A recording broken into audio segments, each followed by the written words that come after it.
लाडकी बहीण योजना यासाठी तुमचे बँक खाते आधार संलग्न म्हणजेच आधार सीडिंग कसे करावे हे जाणून घेऊया। सुरुवातीला तुमचे बँक खाते आधार क्रमांक संलग्न म्हणजेच सीडिंग झालेले आहे किंवा नाही हे कसे तपासावे याविषयी माहिती पाहूयात। सर्वप्रथम uidai.gov.in या संकेतस्थळावर जाऊन मराठी भाषा निवडा। डाव्या बाजूला वरील कोपऱ्यात असणाऱ्या 3 आडव्या रेषांवर क्लिक करा।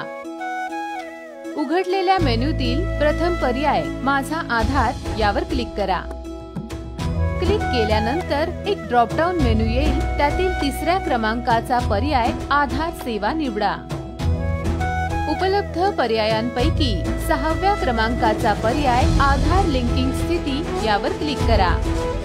नवीन उघडणाऱ्या विंडोमध्ये असलेल्या लॉग इन या पर्यायावर क्लिक करावे। आपला आधार क्रमांक टाकून त्याखाली दिलेला कॅप्चा टाकावा आणि लॉग इन विथ OTP या पर्यायावर क्लिक करावे। तुमच्या आधार क्रमांकाशी संलग्न असलेल्या मोबाईल क्रमांकावर OTP येईल।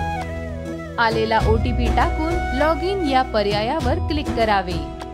लॉग इन झाल्यानंतर सर्व्हिसेस मधील 5व्या क्रमांकाचा पर्याय बँक सीडिंग स्टेटस वर क्लिक करावे। आपले बँक खाते आधार संलग्न म्हणजेच आधार सीडिंग केलेले असेल तर बँक सीडिंग स्टेटस ऍक्टिव्ह असे दाखवते।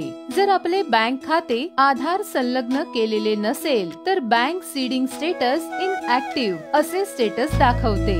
आपल्या आधार संलग्नतेचे स्टेटस इनऍक्टिव्ह असेल तर आपले बँक खाते आधार संलग्न कसे करावे याबद्दल आता आपण जाणून घेऊयात। प्रथम आपण ऑफलाईन पद्धत समजून घेऊया। आपले खाते ज्या बँकेत असेल त्या बँकेत जाऊन आधार संलग्न म्हणजेच आधार सीडिंग साठी असलेला फॉर्म मागून घ्या। त्या फॉर्म मध्ये विचारलेली माहिती भरून त्यावर तुमची स्वाक्षरी करा। तुमच्या आधार कार्ड आणि पॅन कार्डची एक प्रत स्वयं साक्षांकित करून अर्जासोबत जोडा।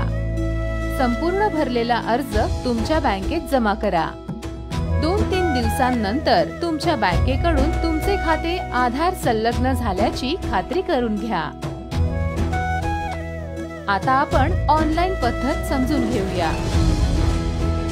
काही बँकांकडे ऑनलाईन आधार संलग्नतेची सुविधा उपलब्ध आहे, त्यामुळे आपण आपल्या बँकेशी संपर्क साधून आपल्या बँकेत ऑनलाईन पद्धतीने आधार संलग्नतेची सुविधा उपलब्ध आहे का हे तपासून घ्या। अशी सुविधा उपलब्ध असेल तर बँक कर्मचारी किंवा अधिकारी यांच्या मार्गदर्शनाखाली ऑनलाईन पद्धतीने पुढील कार्यवाही करावी। धन्यवाद।